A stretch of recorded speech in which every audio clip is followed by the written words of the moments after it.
Senhor. Bastante louvado, igreja.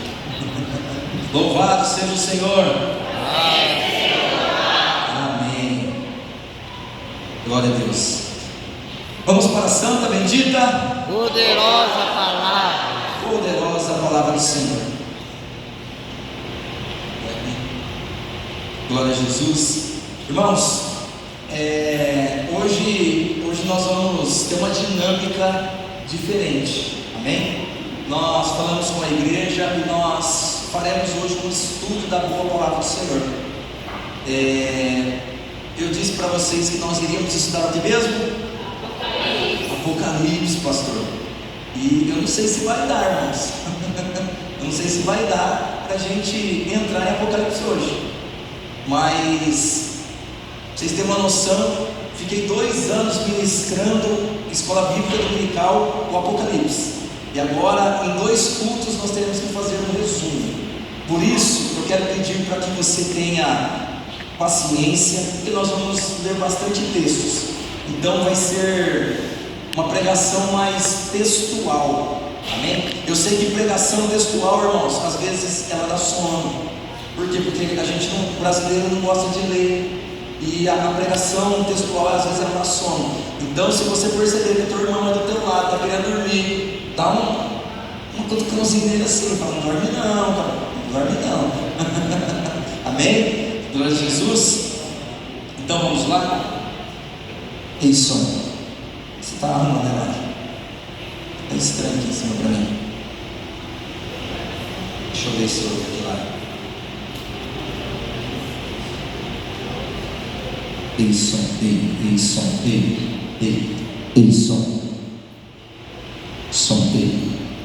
Isso. Vamos lá, Lara, eu confio em você. Amém? Glória a Jesus. Segue eu aí. Amém? Irmãos, veja bem. Para nós entrarmos hoje no livro de Apocalipse, e eu começar a ministrar já direto Apocalipse, sem você entender por que João, que é o escritor de Apocalipse, ele escreve daquele jeito, você vai falar assim: pastor, eu não estou entendendo nada. Porque João, ele fala de mulher, uma mulher que vem, ele fala de um dragão. Se eu for direto em Apocalipse neste momento, você vai se perder. E eu não quero que isso aconteça. Eu quero que você esteja situado na mensagem. E para isso, eu vou ter que fazer uma manobra dentro da Bíblia. Eu vou ter que ir lá em Gênesis e vir desenrolando até a gente chegar aqui. Amém? Vocês estão comigo? Amém? Glória a Deus. Então, com alegria, eu quero que você abra a sua Bíblia em Gênesis capítulo 3, versículo 15.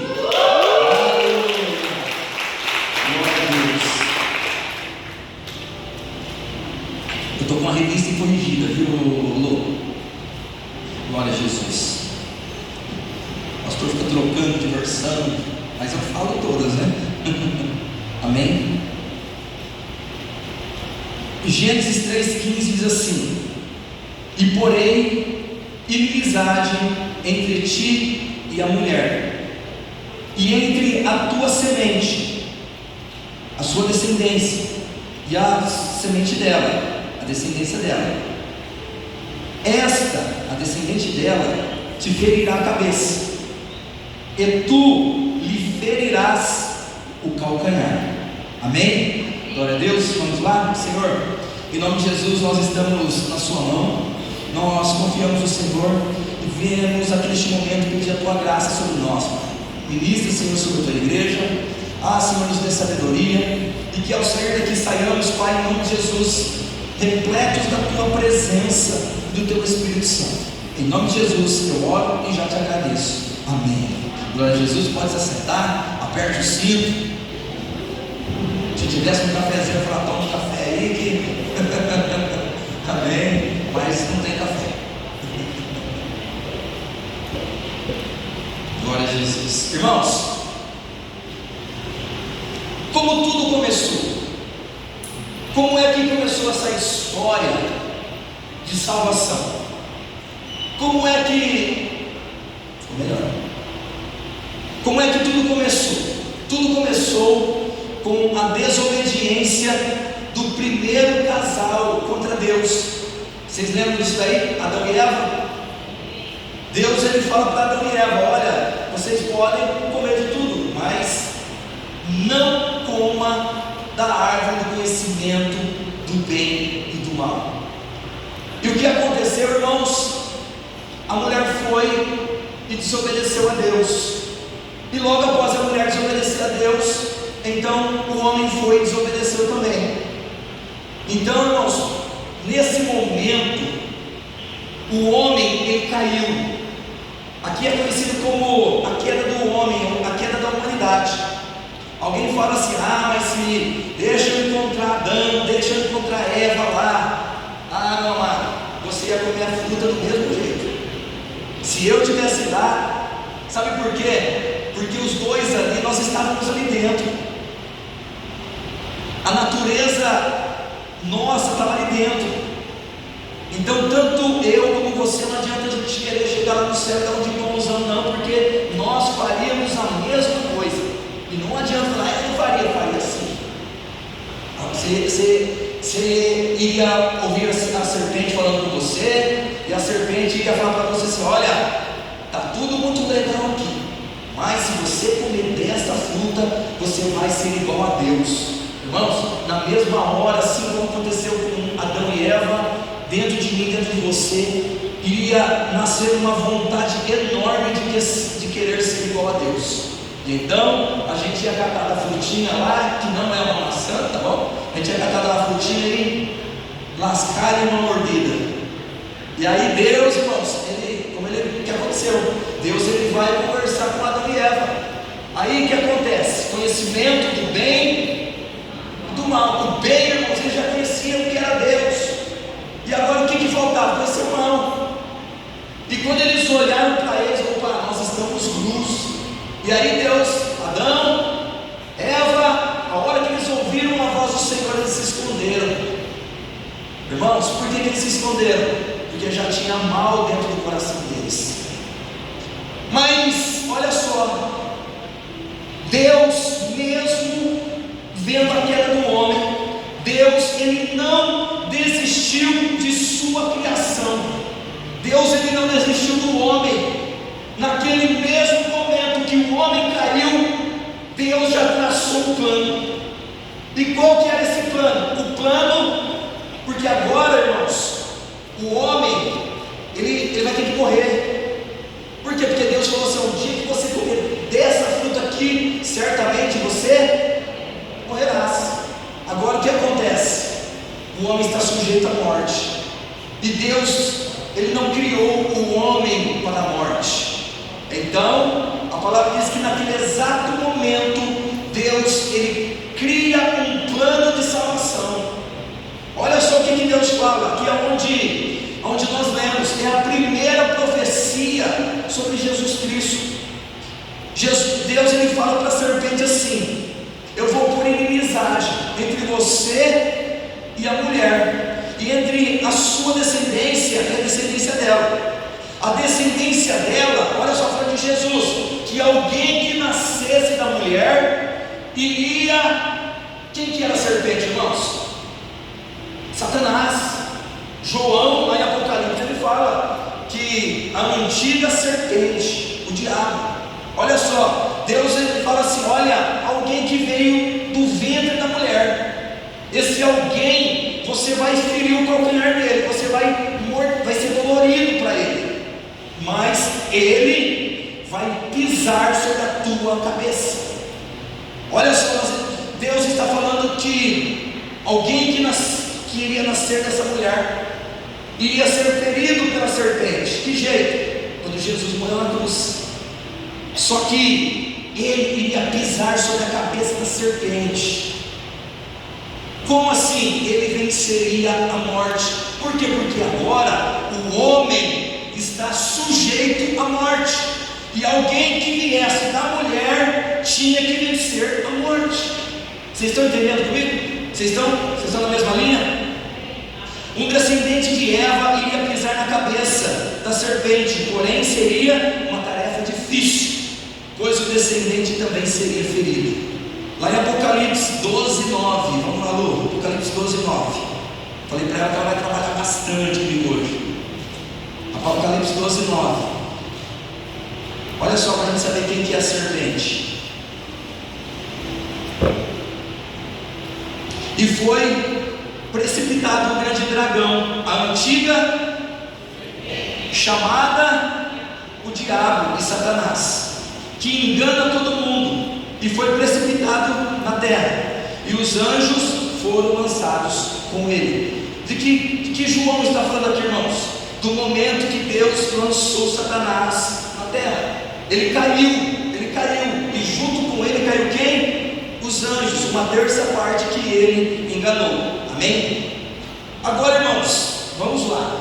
Deus, ele fez uma promessa, concorda comigo? Sobre Jesus. Deus falou assim, ó, virá o Salvador, alguém que vai pisar a cabeça da serpente. Aqui a primeira promessa sobre Jesus. Agora, uma pergunta que eu faço: como que no Antigo Testamento, irmãos, as pessoas eram salvas? Hoje, olha só, hoje eu e você, nós somos salvos pelo sangue de Cristo, que foi derramado na cruz, amém? Mas e no Antigo Testamento?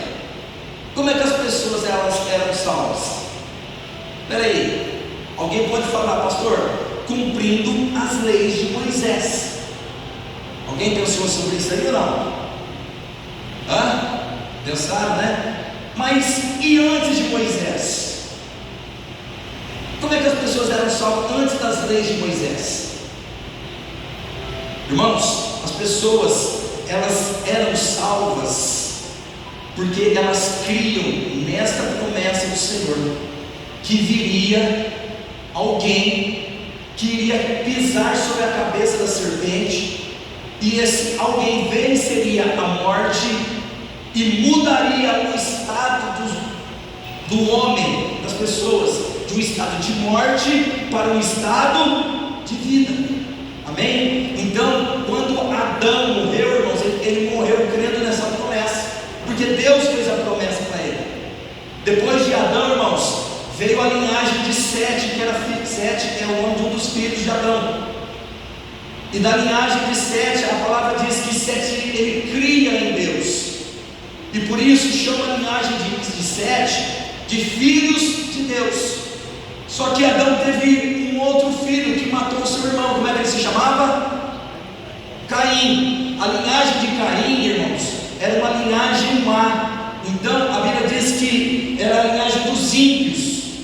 Por isso que quando você lê lá em Gênesis 6:1, a Bíblia fala assim que os filhos de Deus, que a linhagem de Sete começou a se casar com a linhagem de Caim, que é a linhagem má, e então criaram ali uma raça de pessoas que a Bíblia fala sobre gigantes, mas na verdade são pessoas que elas eram muito más, e aí foi o que? Foi enchendo a terra de pessoas más, e então Deus ele olha e fala assim, eu preciso acabar com isso.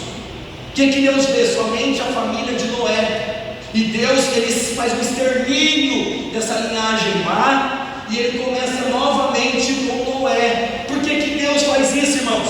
Deus faz isso porque ele começou a proteger o plano de salvação dele. Porque ele disse para a mulher, olha, da tua semente, da tua linhagem virá o Salvador. Agora esta linhagem tinha que ser protegida, porque Deus havia feito uma promessa, amém? Desenvolvendo um plano de redenção. Como é que Deus fez isso? Para concretizar o seu plano e trazer o libertador ao mundo, Deus necessita separar um povo, para que desse povo viesse o Redentor. Gênesis 15, irmãos, 12, aparece na Bíblia um homem chamado Abraão. Abraão, ele é da linhagem de Sete. Ele é um homem que cria em Deus, e então, por isso Deus chamou Abraão e fez com ele uma aliança. Irmãos, o que é uma aliança? Quem que é casado aqui? vocês são casados. Ah, não tem tempo, pastor. Quem é casado aqui, irmãos? Quando você casou, a tua aliança, o que ela simboliza? Um pacto, um contrato. A tua aliança simboliza um pacto que você fez. Foi exatamente isso que Deus fez com Abraão. Está lá em Gênesis 12:1. Abra a tua Bíblia. Vou ler para você que nós vamos ler bastante hoje. Você precisa entender isso, irmãos, para a gente entrar lá em Apocalipse. Não? Vamos lá.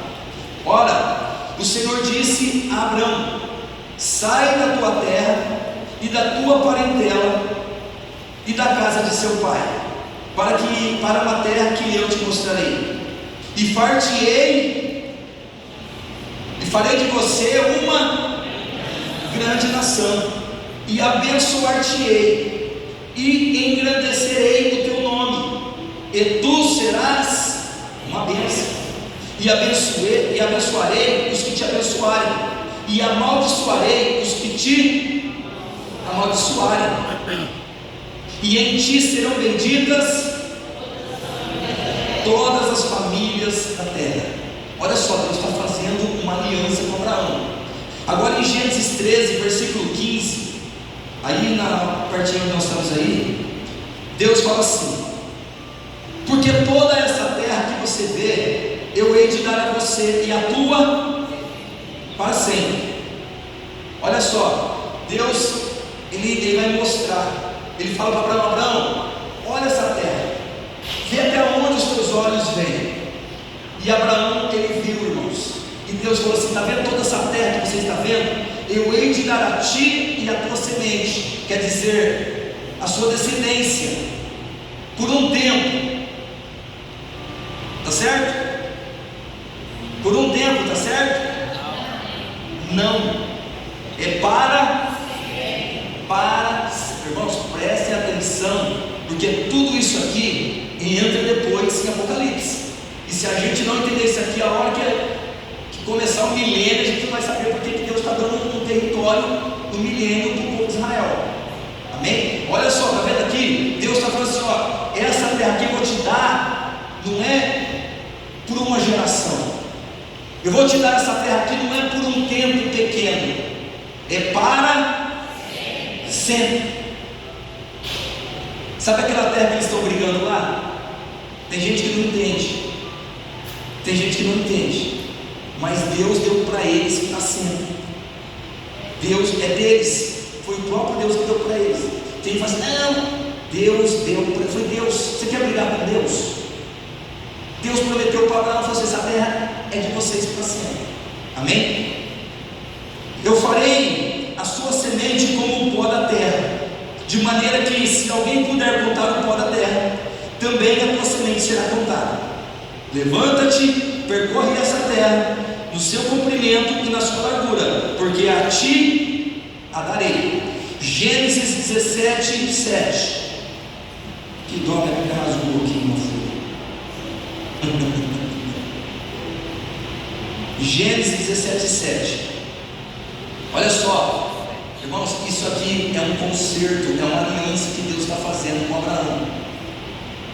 E estabelecerei o meu concerto entre mim e ti, e a tua semente depois em suas gerações, por concerto. O que é perpétuo, irmãos? Para sempre. Deus está falando assim: eu vou fazer uma aliança, um concerto com você, e é para sempre. Vamos lá.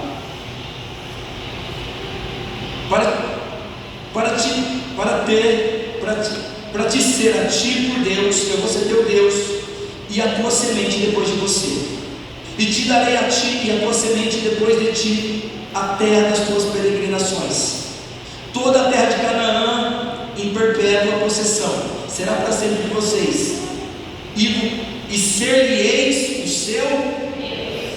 Sabe o que Deus está falando para eles, irmãos? Vou fazer uma aliança com vocês, eu vou ser o Deus de vocês para sempre. Para que Deus está fazendo essa promessa? Abraão, o povo de Israel. Deus está falando para eles, presta atenção nisso daí. Deus está falando para eles: eu vou ser o Deus de vocês 22, 16 a 18. Gênesis 22. Gênesis 22, 16 assim. Ele disse: por mim mesmo jurei, diz o Senhor, porquanto fizeste esta ação e não negaste o teu filho, o teu único filho, que deveras te abençoarei e grandissimamente multiplicarei a tua descendência como as estrelas do céu e como a areia que está na praia do mar, e a tua descendência possuirá a porta dos seus inimigos, e em tua semente serão benditas todas as nações. Irmãos, presta atenção. E em tua semente serão benditas todas as nações da terra.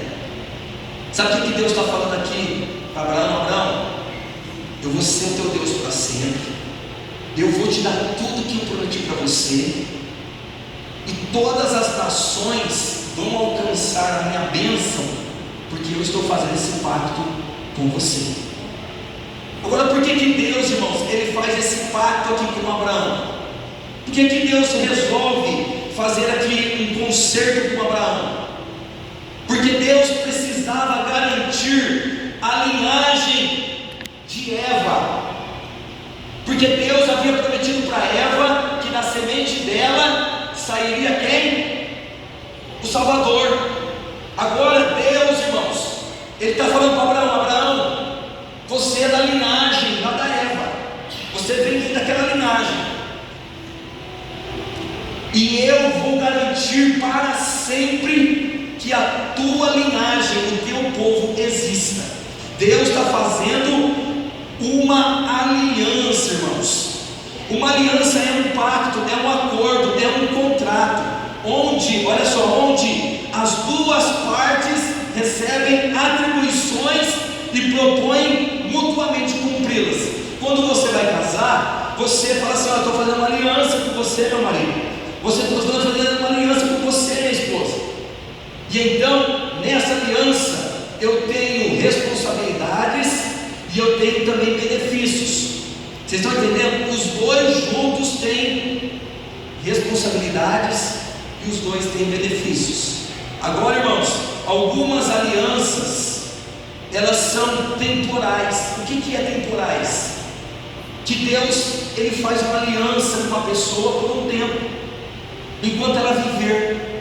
Ela não é para sempre. A pessoa morreu, acabou a aliança. Agora, existem outras alianças que Deus fez, que são atemporais. O que é atemporal, pastor? O tempo não vai parar, não vai quebrar esta aliança.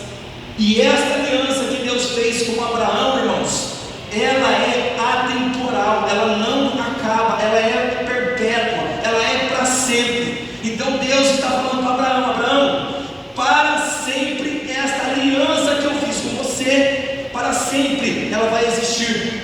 Quer dizer, eu vou te dar um povo, eu vou te dar um lugar, e esse lugar vai ser de vocês para sempre. Você vai morrer, mas vai continuar essa aliança. E quando lá na frente você ressurgir, ressuscitar, essa terra é de vocês ainda. Irmãos, olha o que Deus está falando aqui. Isso, irmão, sabe como é que se chama? Graça. O que é graça, pastor? Não depende do teu mérito, não depende do que você faz. Deus está falando para Abraão: Abraão, eu vou te dar isso daqui. Se você morrer, não tem problema. Lá na frente eu vou te ressuscitar e eu vou te dar. Isso se chama graça. E essa aliança, irmãos, se chama aliança abrâmica. Eu vou ter que entrar nesse assunto, por quê? Porque lá na frente você precisa entender o porquê do Apocalipse. O que é aliança abrâmica? Dessa aliança que nós lemos aqui, que Deus fez com Abraão, algumas promessas é para Abraão, outras é para o povo, a semente, os descendentes de Abraão, e outras é para as outras nações. Então, irmãos, dessa aliança abraâmica surgiram mais 3 ramificações de bênção, que é, olha só, que é para sempre. Deus está falando assim: olha, eu vou te dar a terra. Que terra é essa? É a Palestina. Deus está chamando a aliança palestina. Essa aliança palestina, Deus está falando assim: a Palestina é de vocês, a Palestina pertence a vocês, Abraão, e para a tua descendência. Depois Deus faz uma aliança, isso está lá em Deuteronômio 13, do 1 ao 10. Eu não vou ler aqui agora, porque senão vai ficar muito extenso. Depois, irmãos, mais para frente, Deus faz uma aliança com Davi, chamada Aliança Davídica. E qual que era a aliança davídica? Que haveria do trono de Davi, desta mesma linhagem, alguém que ocuparia o trono em Jerusalém, na Palestina, para sempre. Então, para sempre um rei, aliança davídica, para sempre um rei da linhagem de Davi ocuparia o trono em Jerusalém.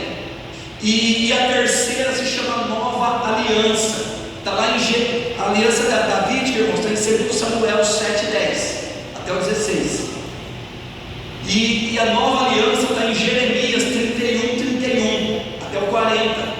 Que Deus, ele fala assim: olha, vai chegar um tempo que eu vou fazer um novo concerto com vocês, e vai ser um concerto de paz. Então, essa aliança se chama Nova Aliança. Dessas alianças, irmãos, algumas foram pessoais para Abraão, outras foi para o povo dele, e outras para alcançar as nações vizinhas. Amém? E como é que Deus fazia, irmãos, essa aliança? Lá em Gênesis 15,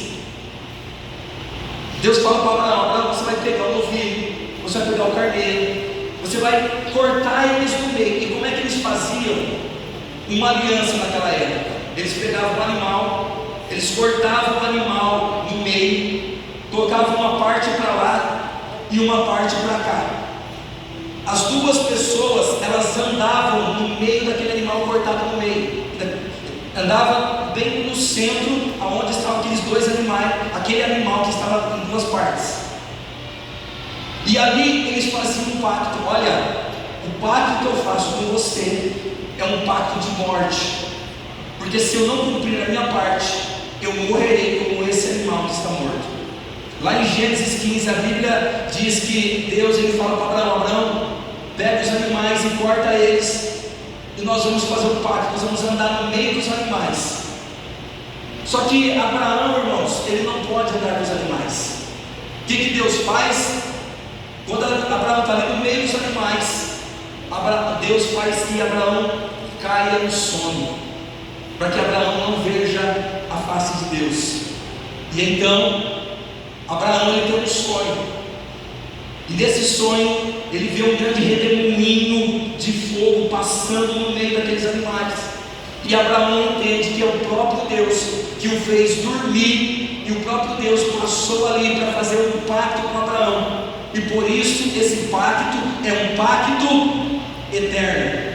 Fala assim comigo: o pacto que Deus fez com Abraão é um pacto eterno. E o que é esse pacto eterno, irmãos? Deus falou para Abraão: eu vou dar essa terra para você. É pacto eterno. Abraão, do seu trono, da sua linhagem, alguém vai ocupar o trono, que é o pacto davídico. E Deus fala assim: e eu farei uma nova aliança, que vai ser uma aliança de paz com o teu povo. São alianças eternas que Deus fez com Israel. Amém? Vamos lá. E onde que a igreja, irmãos? Onde que a igreja entra nisso? Porque vocês perceberam que Deus só está fazendo uma aliança com Israel? Em nenhum momento Deus está fazendo uma aliança com a igreja.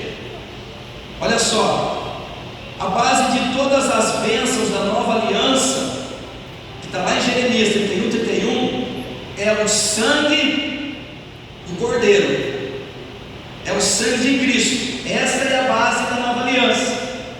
Sendo Cristo o autor e consumador da nova aliança, é fundamental que todo aquele que participa da nova aliança tenha comunhão com Ele. Vocês estão entendendo? Olha só, a base da nova aliança que Deus, Ele fala para Abraão que Ele vai fazer, é o sangue do Cordeiro que vai ser derramado. E esse Cordeiro é o Filho de Deus, Jesus Cristo. E para qualquer pessoa ter parte nessa nova aliança, precisa ter comunhão com o Cordeiro, precisa ter comunhão com Cristo.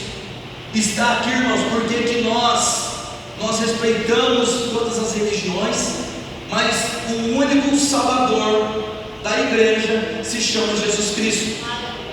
Não existe outro intermediador para a igreja. Por quê? Porque a Bíblia não dá essa abertura, a Bíblia não muda. A pastora falou aqui no começo que Deus não mudou e Deus não vai mudar, porque Deus é imutável, amém? Então a aliança que Ele fez, ela permanece. Glória a Deus. Lá em Mateus 26, 28, Jesus, Mateus 26, 28,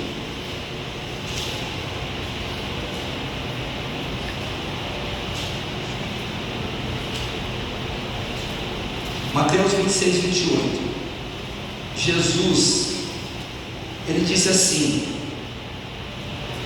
porque isto é o meu, o sangue do novo, da nova aliança, que é derramada por muitos, para a remissão dos...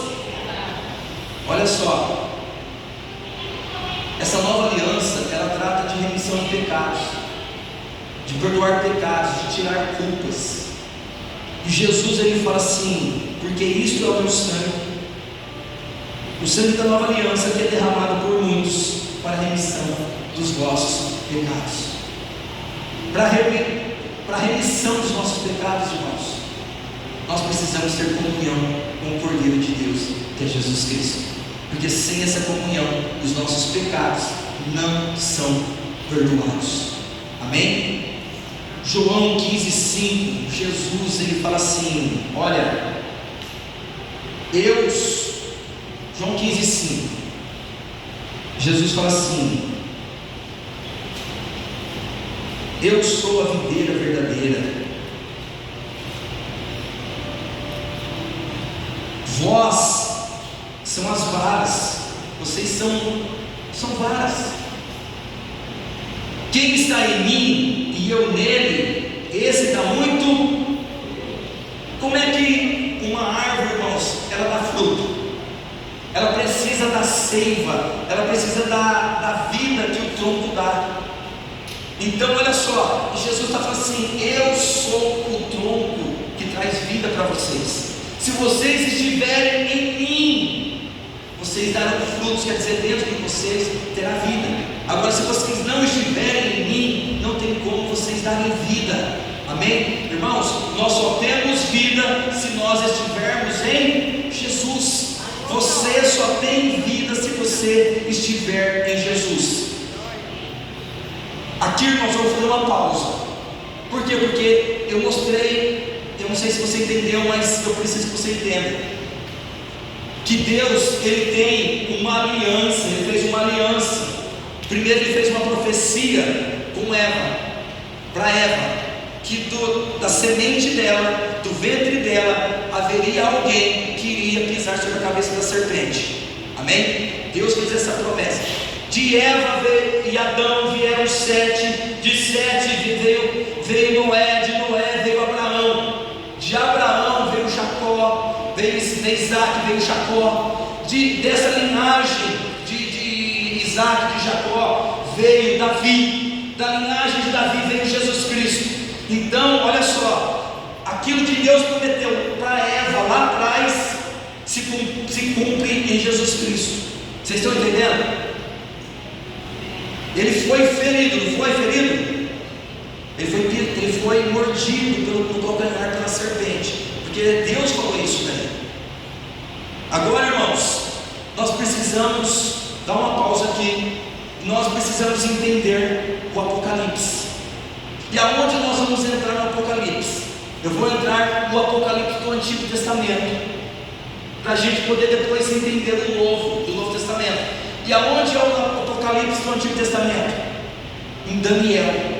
Amém? Daniel é o Apocalipse do Antigo Testamento. Vocês estão entendendo?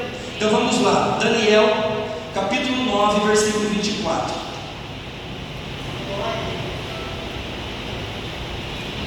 Faz tempo que eu não dou aula, irmão. Está dando para entender ou não?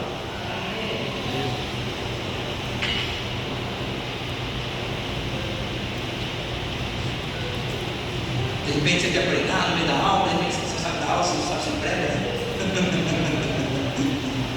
Vamos lá, Daniel capítulo 9, versículo 24. O que está acontecendo aqui, irmãos? Daniel tem uma visão, Daniel tem uma revelação de coisas futuras que irão acontecer com o povo de Israel. O que está acontecendo nessa época de Daniel aqui, irmãos? Daniel ele está na Babilônia. O povo está no cativeiro. 70 anos o povo ficou preso na Babilônia. E Daniel está nesse exato momento na Babilônia. E ali Deus vai dar para ele uma visão de coisas futuras que vai acontecer com quem? Com o povo de Israel. Por quê? Porque é dessa linhagem aqui que vem Jesus Cristo. Amém? Vamos lá. Daniel 9:24, a palavra do Senhor diz assim: 70 semanas estão determinadas sobre o teu. Vocês repararam que só fala de Israel aqui, irmãos? Então, se você quiser participar do Apocalipse, irmãos, o problema é teu. Eu não quero participar desse negócio. É para Israel. Vocês estão percebendo que é para Israel? Hã? Vocês estão percebendo que é para Israel? No domingo você vai entender que o Apocalipse, irmãos, é Israel no negócio. E tem gente querendo participar desse sistema de Apocalipse. Tem gente querendo participar, eu vou participar da grande tribulação, e depois, se não der certo aqui, depois da grande tribulação, eu entrego a minha vida. É para Israel. Vamos lá. 70 semanas estão determinadas sobre o teu. O que é o povo? Israel. Olha o que está acontecendo aqui. E sobre a tua santa cidade, para extinguir a transgressão e dar fim aos pecados e expiar a iniquidade. 3 coisas aqui, irmãos. E aqui nós precisamos entender o que é transgressão, o que é pecado e o que é iniquidade. Transgressão vem da palavra passar de uma linha que não é ser passada. Isso é transgressão, isso é transgredir. Deus fala assim: não faz, aí você vai e faz. Transgredir. Pecado é errar o alvo. Você queria fazer isso aqui, mas você errou o alvo, entendeu? Você errou o alvo. Iniquidade é a natureza do homem que é má. É o interior meu, o interior teu, sem Jesus, que é mal. Por quê? Porque o meu interior, o teu interior sem Jesus não perdoa, não gosta das pessoas. O meu interior, o teu interior sem Jesus, deseja o mal para o próximo. Esse é o interior de uma pessoa sem Jesus. Vocês estão entendendo? Isso é iniquidade. Vamos lá. E trazer a justiça eterna, e selar a visão e a profecia. Olha aqui, vamos pintar uma tela aqui, irmãos. O que está acontecendo aqui? O anjo, ele fala assim para Daniel: Daniel, em 70 semanas estão determinadas para Israel e para Jerusalém. 70 semanas. E nessas 70 semanas, quando terminar elas, vai acabar a transgressão, não vai ter mais transgressão. Quando acabar as 70 semanas, vai acabar o pecado, ninguém mais vai errar o alvo. E quando acabar essas 70 semanas, vai expirar, vai terminar a iniquidade. Quer dizer, dentro de vocês não terá mais iniquidade. Quando terminar essas 70 semanas, vai trazer a justiça eterna. Olha só, quem pede justiça? Eu quero justiça. Deus está falando assim: a justiça eterna ela virá no final dessas 70 semanas. E vai selar. O que é selar? Fechar, acabar. Vai acabar a visão e a profecia. As profecias irão se terminar, vão ser cumpridas todas elas. E vai ser ungido o Santo dos Santos, o templo. Em 70 semanas o Senhor está falando assim: ó, nessas 70 semanas vai acontecer tudo isso. Vocês vão sair do cativeiro. Olha só, como é que Daniel estava vendo, irmãos, as coisas acontecerem. Lá em Jerusalém, sabe como é que estava o templo? Destruído.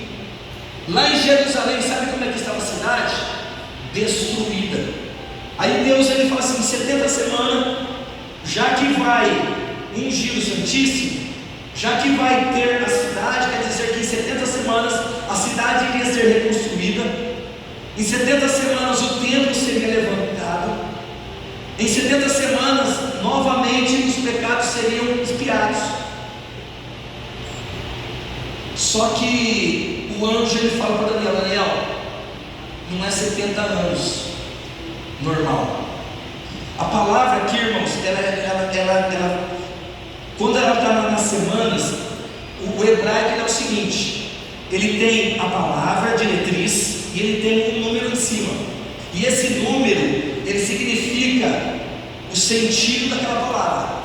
Então, em cima ali, o anjo fala para ele: não é 70 semanas corridas, vai ser 70 vezes 7. Quer dizer que a palavra shavua, que quer dizer derivado de 7.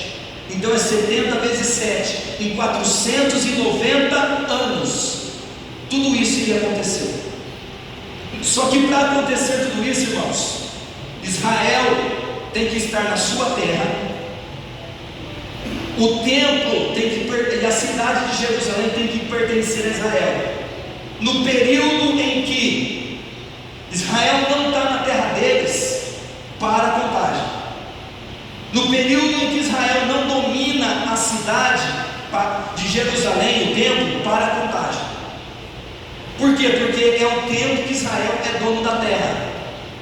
É o tempo que Israel habita Jerusalém, que é a cidade santa. E começa então, irmãos, a Deus a contagem de 490 anos. E qual que é o objetivo de Deus nessas 70 semanas? Os 3 primeiros objetivos, que é acabar com a transgressão, dar fim ao pecado e expiar as culpas, é acabar com a transgressão do homem. E isto é associado à morte de Jesus. Por quê? Porque só eram perdoados os pecados, só eram encobertas as transgressões a partir do momento que um cordeiro fosse morto e o sangue dele fosse derramado. Quando Jesus, irmãos, ele morre, quando o sangue de Jesus é derramado, irmãos, cumpre-se os 3 primeiros benefícios dessas 70 semanas. E após essas 70 semanas, e os outros 3, qual que é? É trazer justiça eterna, cumprir todas as profecias e ungir o santuário. Isso daqui, irmãos, vai ser cumprido no milênio. Então olha só, os 3 primeiros, que é sobre a morte de Jesus, já foi feito, mas os outros 3 será cumprido no milênio. Amém? Vamos lá. O início dessa contagem, quando começou essa contagem? Daniel 9:25. Sabe e entende desde a saída da ordem para restaurar e para edificar Jerusalém, até ao Messias, o príncipe, 7 semanas e 62 semanas, as ruas e as tranqueiras se reedificarão, mas em tempos angustiosos. O que isso quer dizer, irmãos? Olha só, que em 7 semanas de anos, 7 vezes 7, 49. Em 49 anos, a cidade iria ser reconstruída. Depois, em 434 anos, quando a cidade acabasse de ser construída, haveria mais 62 semanas, que vai dar 434 anos. E essas 62 semanas aqui, somadas com as 7, dá 69. Termina com a morte do ungido de Deus. Quem que é o ungido de Deus? Jesus. E uma semana vai faltar. Quanto que é uma semana de 7? Uma vez de 7? 7. Quanto tempo leva a grande tribulação? 7 anos, uma semana. De quem que é essa semana da grande tribulação, irmãos? De quem que é? Israel. Não é nossa, é de Israel, não é da igreja, é de Israel. Amém? Então são 70 semanas que Deus vai tratar com Israel. 7 semanas vezes 7, que dá 49 anos para construir o templo. Depois 434 anos, 62 semanas a mais, o ungido vai morrer.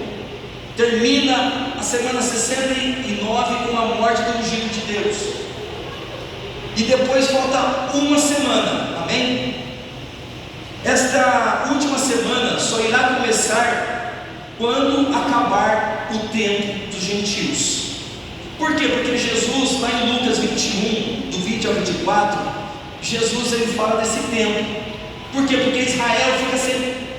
Como é que quando Jesus morre, irmãos, sabe o que acontece? Roma vem e destrói Israel, destrói Jerusalém. Eles ficam sem lugar, eles ficam sem terra. E quando eles não têm lugar, para-se a contagem.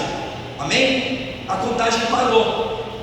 E quando parou a contagem, começou o tempo dos gentios. Por quê? Porque aquele lugar, onde é Jerusalém, começou a ser habitada por gentios. Os povos inimigos vieram e tomaram aquele lugar. E a guerra está até hoje. Hoje lá em Jerusalém, irmãos, metade é de Israel e metade é da Palestina. E eles ficam naquela briga.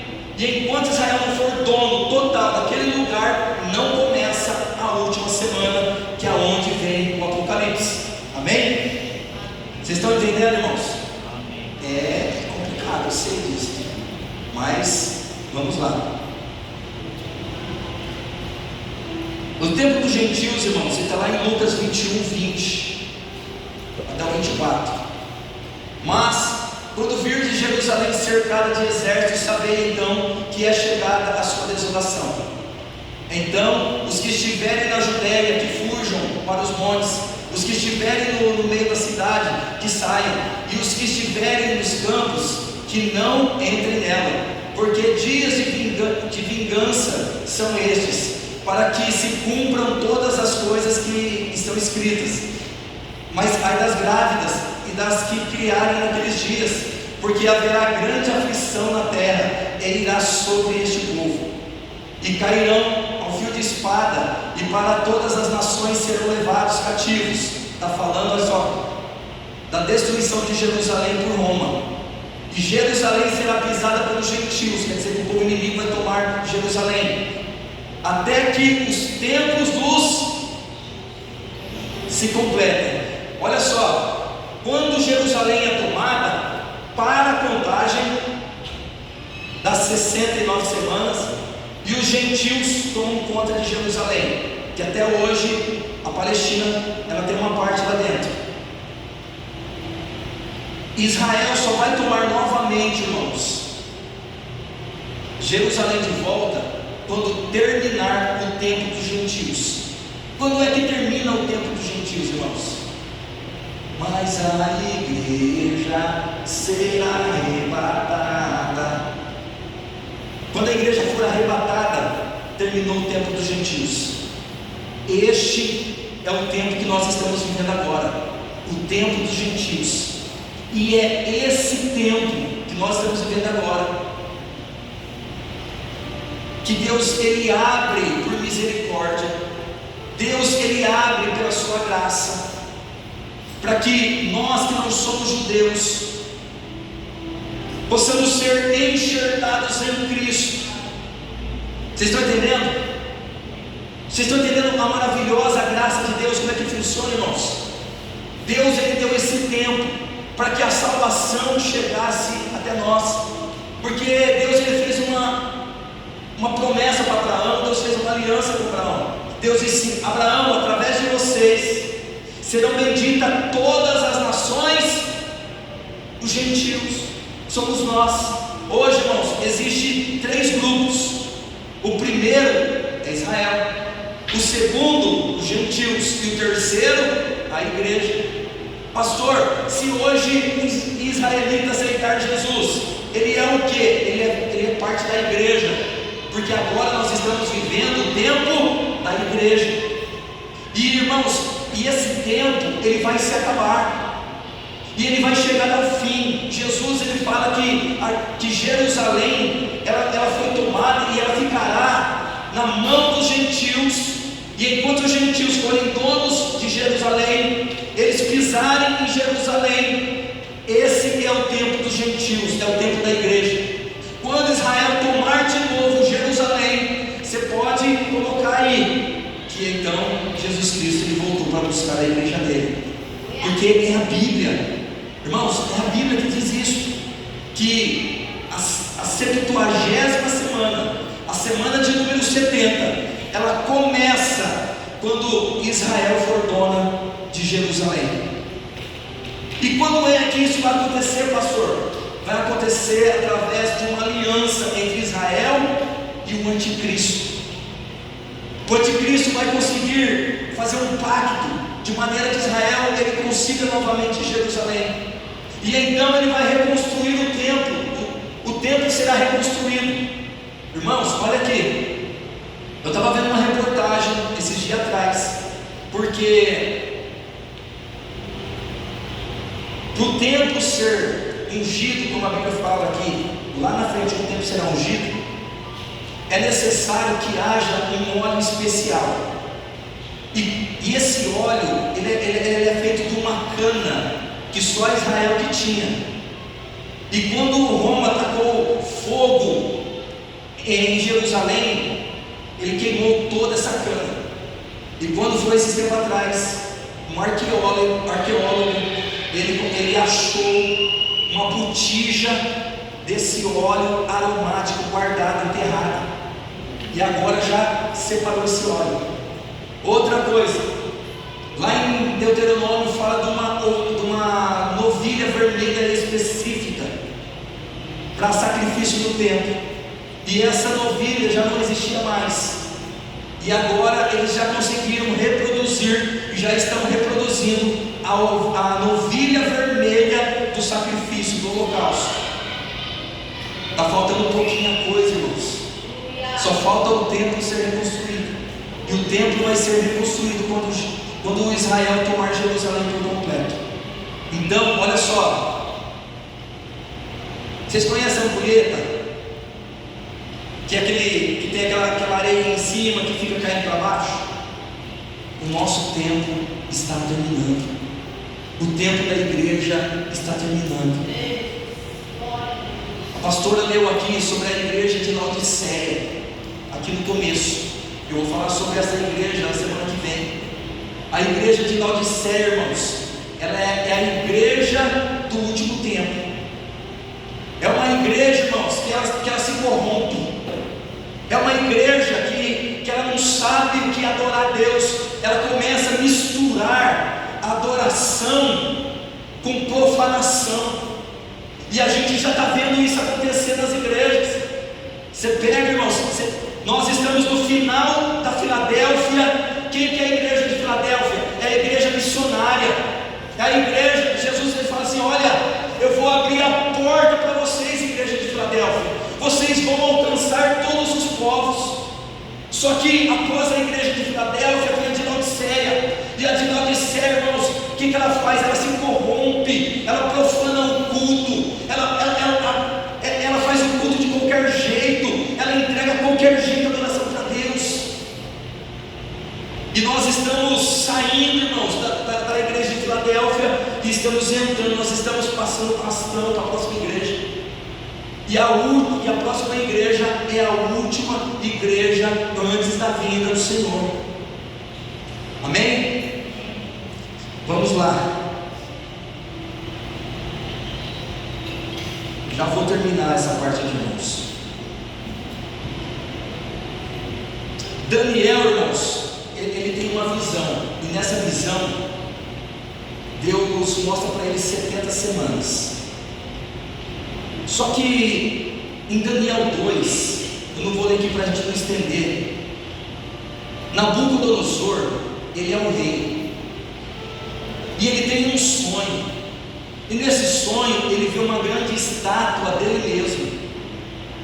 E essa estátua dele, a cabeça é de ouro, os braços e o peito é de prata, o quadril é de bronze, as pernas é de ferro, e os dedão dessa perna é ferro e barro. E então ele fica abismado. E ele pergunta para Daniel: Daniel, o que é esse sonho? Porque os sábios não conseguiram decifrar o que é esse sonho. Aí Daniel ele fala assim: olha, irmãos, preste atenção nisso daqui, que nós vamos usar muito isso no Apocalipse. Daniel fala assim: olha, a cabeça de ouros representa o teu império, que é o império babilônico. Depois do teu império virá um outro império que é mais fraco do que o seu, mas ele vai tomar lugar, ele vai tomar o teu lugar. Esse império, ele constitui dois braços: o Medo e o Persa. O povo da Pérsia e o povo da Média. São dois povos que se unem e tomam o seu lugar. São mais fracos que você, mas eles vão tomar o teu lugar, que é a prata. Depois desse império dos Medos e dos Persas, virá um outro império que será mais fraco do que eles, mas vai tomar o lugar deles, que é o império da Grécia. Após esse império da Grécia, virá um outro império, e esse outro império é forte demais, que é o império do ferro, que é Roma. E esse, porque o laço, o ferro, irmão, destrói tudo, aonde ele bate, ele destrói. E o império de Roma, irmãos, veio destruindo. Só que vai chegar um tempo que esse império do ferro, que seria as pernas, ele vai enfraquecer, mas ele não vai deixar de existir. Por isso que você vê os dedos dessa estátua de ferro e de barro, porque eles vão enfraquecer. Mas então Nabucodonosor, ele vê que vem uma grande pedra, e essa pedra, ela vem e ela bate na estátua e ela destrói a estátua. E ele fala assim: essa grande pedra, essa grande rocha, é um reino que não tem fim, que virá e vai destruir todos os outros reinos. O que ele está falando? Ele está falando do reino de Cristo. Por quê? Porque o reino de Cristo, irmãos, quando ele vem, ele destrói todos os outros reinos, e ninguém mais consegue destruir o reino de Cristo. Aí, irmãos, olha só, Daniel, ele interpretou o sonho de Nabucodonosor, mas agora ele tem um sonho, agora ele tem uma visão. E nessa visão, o que ele vê? Ele vê primeiramente um leão com asas. Ele vê depois um urso com 3 costelas na boca. Depois ele vê um leopardo. E depois ele vê uma grande besta. João também vê essa besta lá no Apocalipse. Olha só, essa visão aqui é a mesma visão de Nabucodonosor. Por quê? Porque o leão, Daniel ele explica: o leão é o império babilônico. O urso é o império medo-persa, porque na visão de Daniel, o urso ele tem 2 pernas, e ele fortalece, ele fica em pé de uma perna só. Isso quer dizer que um dos 2 impérios é mais forte do que o outro, mas eles se unem. Depois ele vê um leopardo. O que é o leopardo? O leopardo ele é rápido demais. E esse leopardo ele simboliza a Grécia. Nesse leopardo ele tem um chifre, só que esse chifre é quebrado. E após esse chifre ser quebrado, nascem 4 chifres. E Daniel ele explica, fala assim: olha, haverá um rei, e esse rei vai ser destituído, e 4 outros reis tomarão o lugar desse rei. Isso acontece, irmãos, quando Alexandre Magno da Grécia, ele conquista rapidamente, ele vem e ele conquista com o reino grego. Só que após 10 anos ele morre, e 4 generais dele assumem, um em cada canto do mundo, o império grego. E então Daniel ele vê uma grande besta, e essa grande besta ela vem e destrói tudo. E quem que é essa grande besta? É o Império Romano. Você já viu filmes sobre o Império Romano? Aonde o Império Romano chegava, irmãos, eles matavam tudo. Eles destruíam.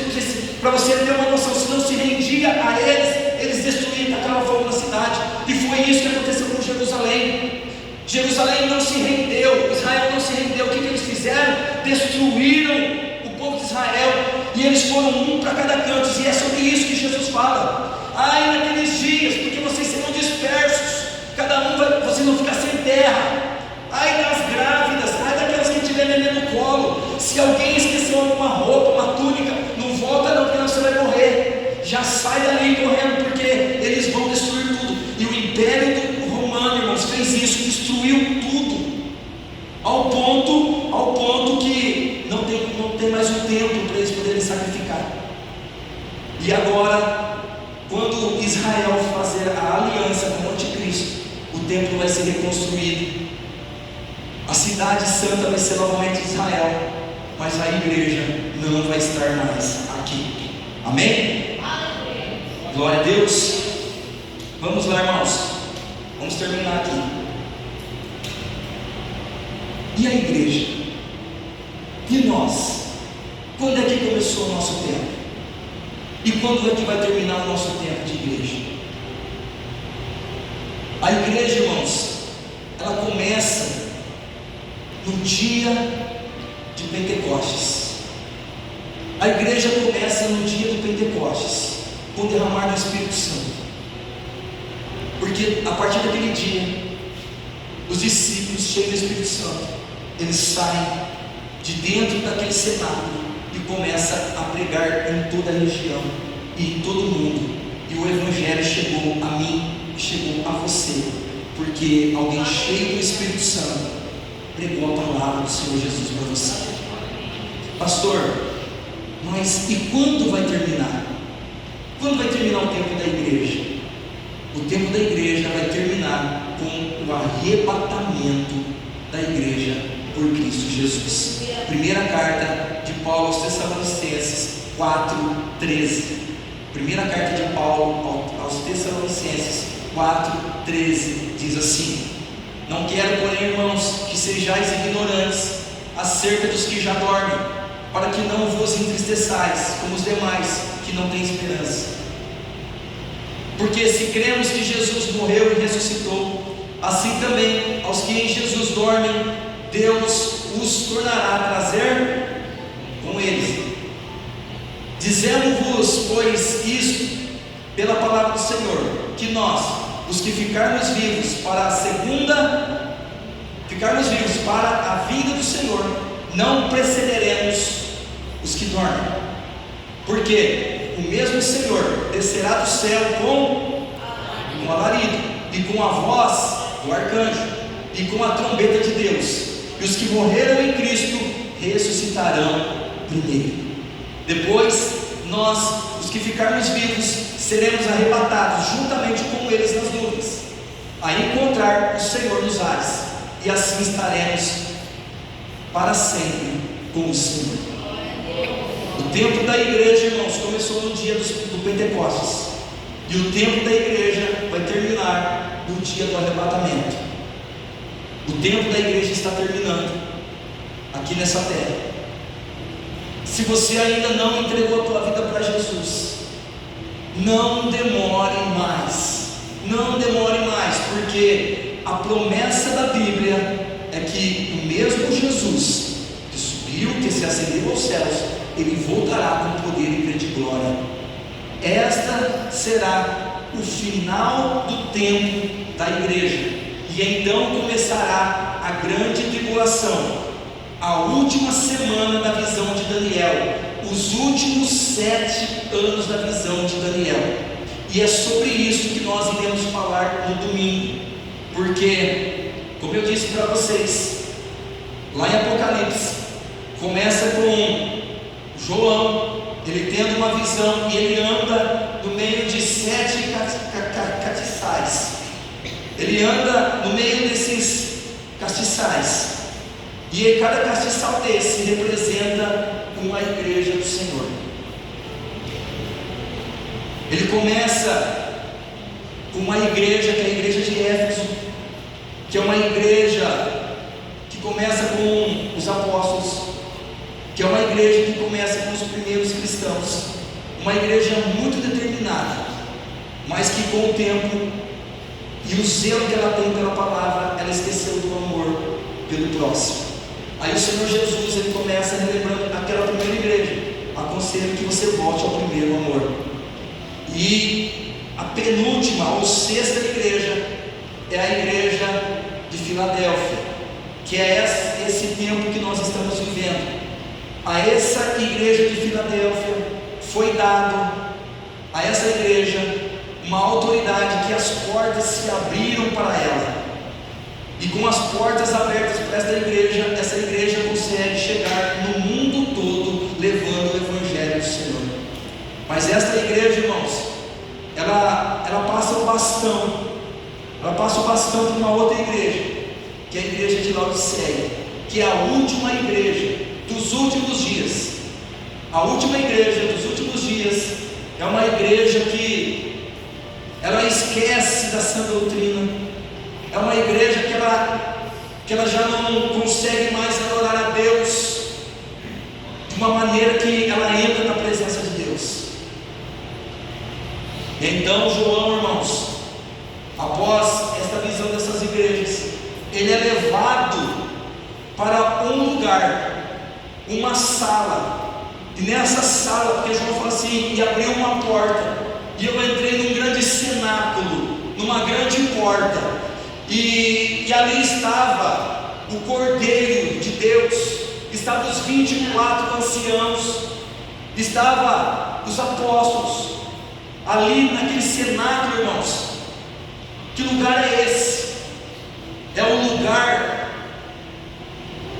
das bodas do Cordeiro, é o lugar onde Deus ele recepciona a igreja após arrebatá-la, após levá-la para o céu.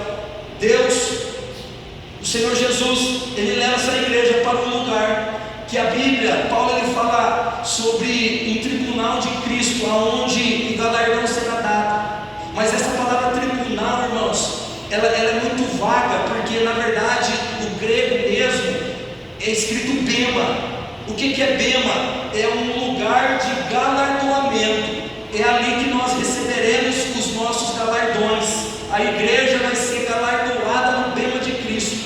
E João, ele vê esse lugar. E ali, irmãos, após esse galardoamento da igreja, após nós sermos galardoados pelo Senhor, e não adianta você pensar que você vai receber uma coroa de ouro, que ali não é lugar de coroa de rei, ali é lugar de coroa de vencedor. Por isso que é o bema, lugar de galardoamento. Tem gente que pensa que vai ter uma coroa de rei. Não, irmãos, é aquelas coroas que os vencedores naquela época eles recebiam, uma coroa de flor na cabeça deles, porque eles haviam vencido uma prova. E assim também a igreja, após vencer uma grande prova, ela vai receber a coroa do próprio Senhor. Nós seremos galardoados pelo nosso Senhor. Por quê? Porque nós vencemos esse mundo maligno. E então, irmãos, após esse momento de galardoamento da igreja, nós seremos levados para a grande festa do noivo. a bodas do Cordeiro. E é ali, irmãos, que nós vamos sentar à mesa do Senhor, porque o Senhor Jesus, Ele fez uma promessa. Ele falou assim: olha, os discípulos na última ceia, Ele falou assim: a partir de agora, após ele tomar ceia, Jesus coloca o cálice. Ele fala: a partir de agora, eu não vou tomar mais do suco da vide, do suco da uva, do fruto da vide, eu não vou tomar mais, até que eu estejais com vocês novamente. É desse momento que Jesus está falando, é das bodas do Cordeiro, é da festa do Cordeiro junto com a igreja, é o casamento do noivo com a noiva, é a festa desse casamento que nós estaremos lá. E é exatamente nesse momento, irmãos, que o Senhor Jesus novamente vai tomar do suco da videira. Que coisa mais linda, né, irmãos? Que coisa mais linda. E então, a partir de domingo, nós entraremos no Apocalipse de verdade. Então eu quero que você entenda, olha aqui, irmãos, eu vou recapitular rapidinho. Eu quero que você entenda que Deus, Ele tem um compromisso com Israel. Que Deus, desde Eva, Ele faz um compromisso dessa linhagem. Depois, Ele faz um pacto com Abraão. Ele faz um pacto com Davi. Esse pacto revela Jesus Cristo. Você aprendeu aqui, irmãos, que Daniel, ele tem uma revelação, um apocalipse. E nessa revelação, Daniel, ele vê todo o período de restauração do povo de Israel. Por quê? Porque Deus prometeu que restauraria o povo de Israel. E Daniel, ele fala assim: olha, e a semana, deixa eu ver aqui que eu acho que vocês lerem.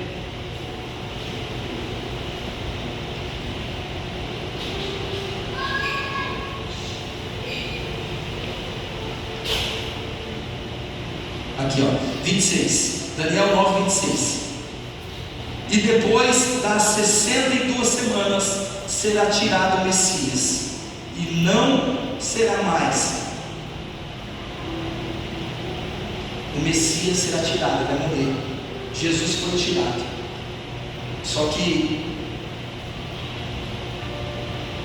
a volta do Messias está atrelada à última semana que Deus quer tratar com Israel. Por que, irmãos? Porque Deus, ele falou assim para Abraão: Abraão, haverá um reino, a Palestina, ela pertencerá a você. E isso vai acontecer num período do Apocalipse, chamado de milênio, aonde o trono será ocupado por alguém da linhagem de Davi, Jesus Cristo. E toda a Palestina será a capital deste mundo durante um milênio, 1000 anos. Nesses 1000 anos, Satanás será preso, Cristo governará de Jerusalém, a igreja, nós estaremos lá também. Por quê? Porque nós voltaremos com o nosso Senhor na segunda vinda dele, e ele colocará os seus pés sobre o Monte das Oliveiras, como diz as profecias. Amém? Glória a Deus. Irmãos, espero que você tenha entendido essa primeira parte. Espero que você tenha entendido, porque no domingo nós vamos para a segunda parte. E a segunda parte nós vamos adentrar o Apocalipse por completo. Amém? Se coloque em pé em nome do Senhor Jesus.